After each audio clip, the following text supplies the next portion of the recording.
Welcome, everyone. Today we're diving into one of the most incredible ideas you'll find anywhere in spiritual literature, the idea that there's a structured, step-by-step path to becoming a fully awakened Buddha.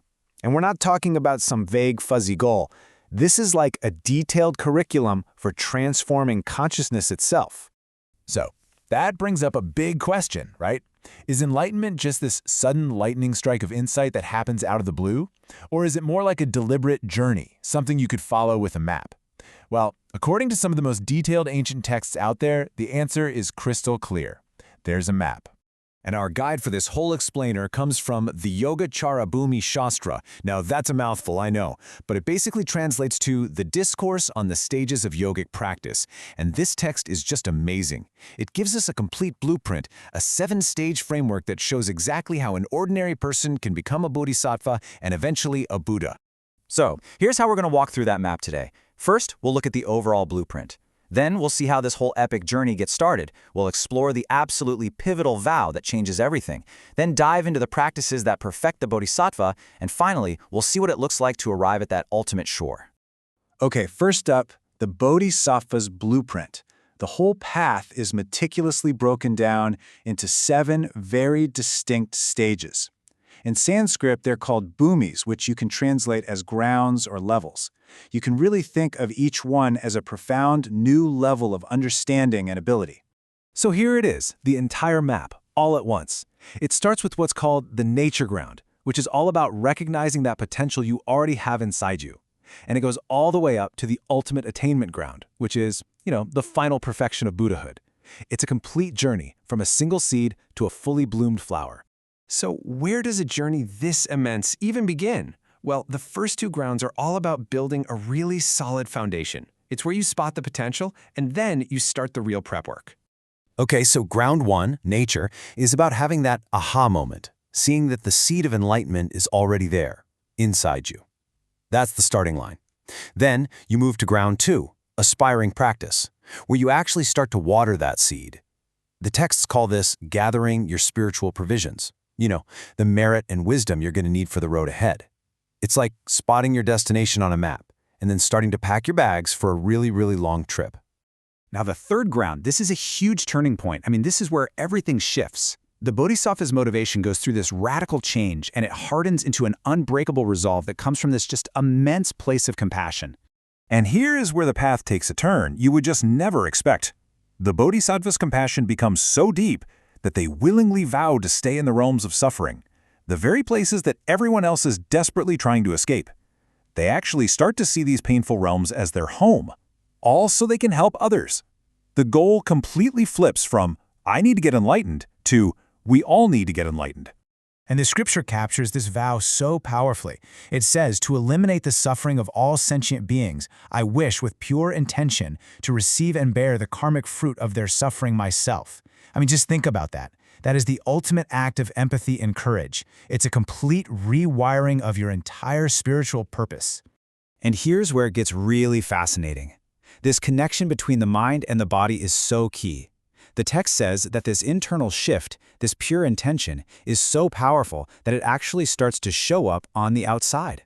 The Bodhisattva begins to develop the physical characteristics, these marks of a great being. Okay, so with that unshakable vow as their new foundation, the Bodhisattva now enters what you could call a long period of mastery. Across the next 3 grounds, that's stages 4, 5, and 6, they just dive into this deep, all-encompassing, and unwavering practice to perfect every single wholesome quality they can. And this training, it's totally holistic. It covers 4 main areas. You've got the paramitas, or the perfections. Then there's cultivating the 37 factors of enlightenment. You've also got developing special abilities, not for showing off, but to be better at helping people. And finally, mastering the skillful art of guiding every single being you meet. Let's just zoom in on that first one for a second. The paramitas. The word literally means perfection, or having reached the other shore. And isn't that a beautiful way to put it? It perfectly continues our whole journey metaphor. It's all about the virtues you have to perfect to get from the shore of suffering all the way across to the shore of enlightenment. And the scripture lays out 6 of these main perfections. What's so brilliant is that each one is a direct antidote to a specific inner obstacle we all face. Generosity takes on stinginess. Discipline stops harmful behavior. Patience completely neutralizes anger. Diligence, well, that's the cure for laziness. Concentration tames that scattered, distracted mind. And finally, wisdom.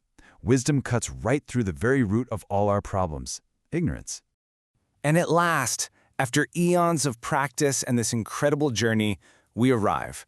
We reach the culmination of it all, the seventh and final ground, where the Bodhisattva reaches the ultimate shore. This is it, the ultimate attainment ground. And according to the text, this is a state of such profound perfection that it's actually shared by the most highly realized bodhisattvas and the Buddhas themselves. At this point, the traveler hasn't just reached the destination, they've become the destination. And the result of this entire journey is the manifestation of 140 distinct qualities that are totally unique to a Buddha. This includes what are known as the 32 major marks and 80 minor marks, actual physical signs that point to this supreme spiritual achievement. And this is a really important point to grasp. Within the context of these teachings, these marks aren't just poetic metaphors. They're described as the literal, visible, physical expressions of a mind that has been completely purified and perfected.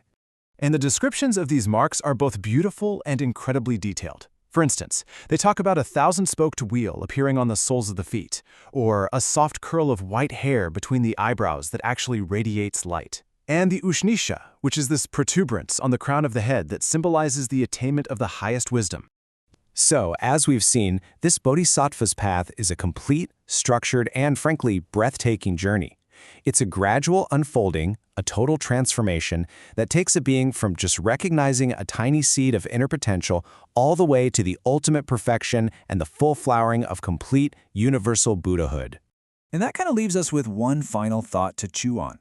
Whether we take this map literally or as a powerful symbol, what inspiration can this incredibly detailed ancient map of consciousness offer us right here, right now, on our own modern paths of trying to be a little more compassionate and a little more wise?